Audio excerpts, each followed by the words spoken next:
kids and families. Whether you're watching this video as a review from Sunday morning or because you didn't make it here on Sunday, I'm just so glad that you're here watching it now. What you're about to experience is some worship so you can sing and dance and worship Jesus together, and then you will watch our weekly Bible story video. This video and the story changes every week, and it's the same video that we watch here at the Park Church on Sunday mornings.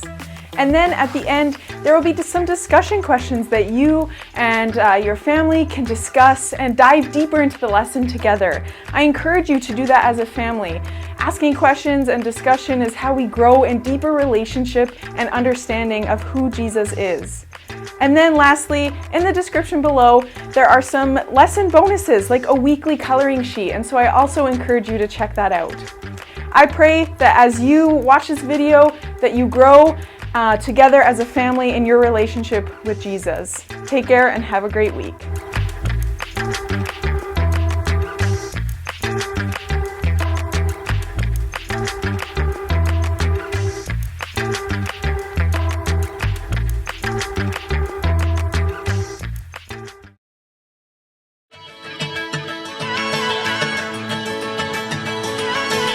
You never turn away, you never leave my side.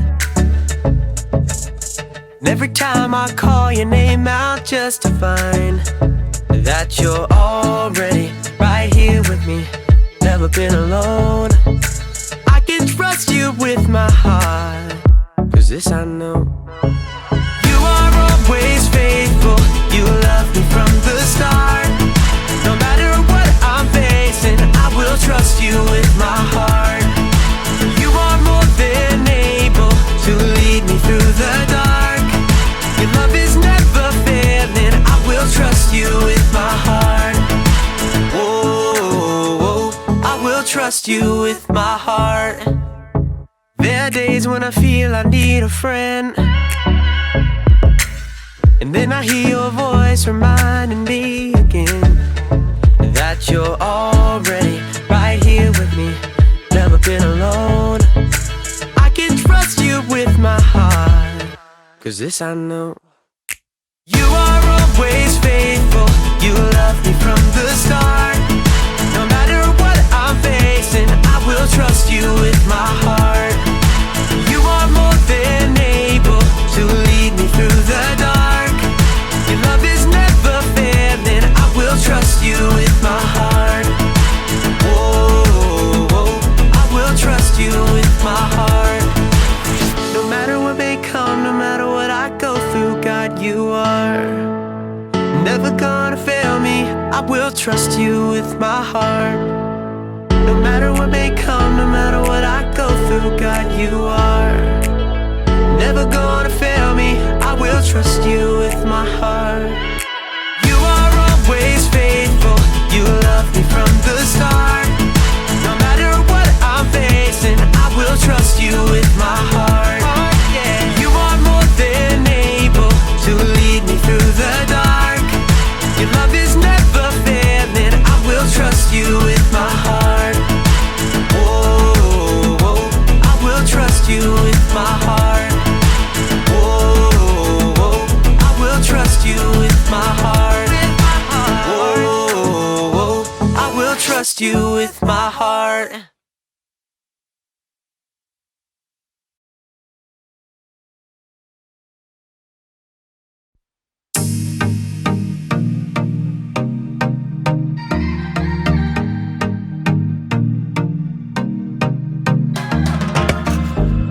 Your plans for me are good, you hold my future.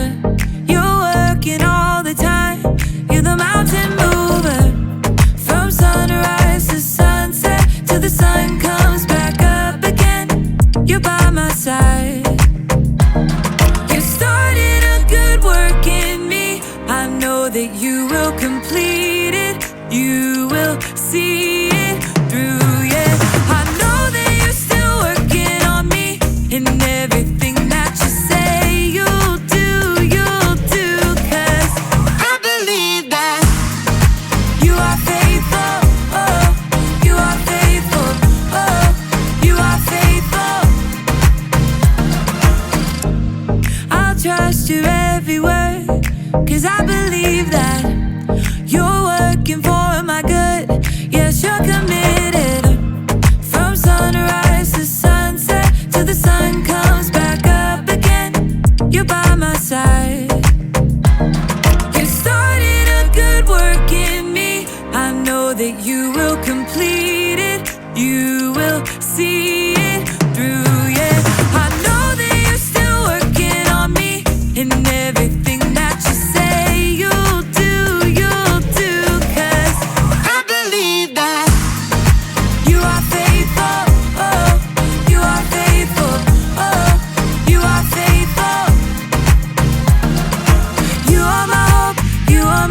future. You are the mountain mover. You are faithful. You are my hope. You are my future. You are the mountain mover. You are faithful. You started a good work in me. I know that you will complete it. You will see it through, yeah. I know that you're still working on me. In everything that you say you'll do, 'cause I believe that you are faithful. Oh, you are faithful. You are faithful. Oh, you are faithful. Oh, you are faithful. Oh, you are faithful.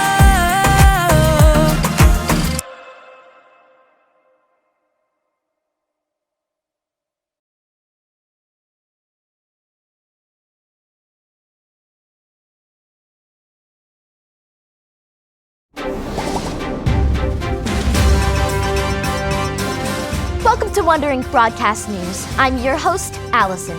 It's been a long time since the Israelites have had good news, but we at Wondering have found something to build your excitement. Grant, before we break this news story, can you recap what has been happening? You bet, Allison. Our viewers will probably remember the names of the people that God made his unbreakable promises to. Abraham, Isaac, and Jacob. Jacob is the man who had 12 sons. One of those sons was named Joseph. Joseph was the one who was sold by his own brothers to be a slave in Egypt. However, God was with him and helped him rise to a position of great power. He was able to save the lives of many people, including his brothers and his father, Jacob. Then Jacob and all of his descendants moved to Egypt. They became known as the Hebrew people, also called Israel. Allison, you have the news on what happened next? I sure do, Grant. At first, Jacob's family was happy in Egypt. They were able to care for their flocks and have more and more children. After many years, Egypt had a new pharaoh who was afraid of the Israelites because there were so many of them. Pharaoh feared that the Israelites would take over Egypt. So he instituted a terrible program of slavery. The Hebrews were treated very badly and were forced to do hard work. But then things got worse than anyone could have imagined.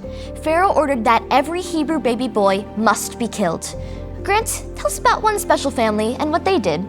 There was one Hebrew couple who gave birth to a baby boy.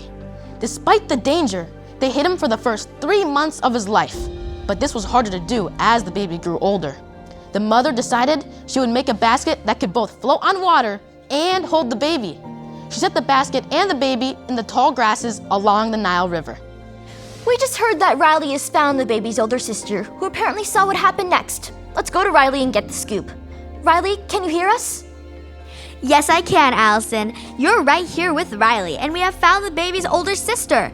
Please tell us more about what happened after your mom put the baby into the river. I wanted to see what would happen. Really, I wanted to see what God would do with my baby brother. So I watched from a safe distance. His basket floated in the river near the place where Pharaoh's own daughter had come to take a bath. I was unsure what was going to happen, but then one of her servants picked up the basket and brought it directly to her. She opened the basket and looked right at him. Pharaoh's daughter had your little brother in her reach? Oh no! She could see right away that he was a Hebrew baby, and she knew that he was supposed to be killed. But that's when something completely unexpected happened. As my little baby brother started crying, she looked at him sweetly. She felt sorry for him. Instead of killing him, she started asking if anyone could help feed him. Wow! Who else in Egypt could have disobeyed Pharaoh's order without being in big trouble? It was a good thing that Pharaoh's daughter found him. Exactly. That's when I did something brave.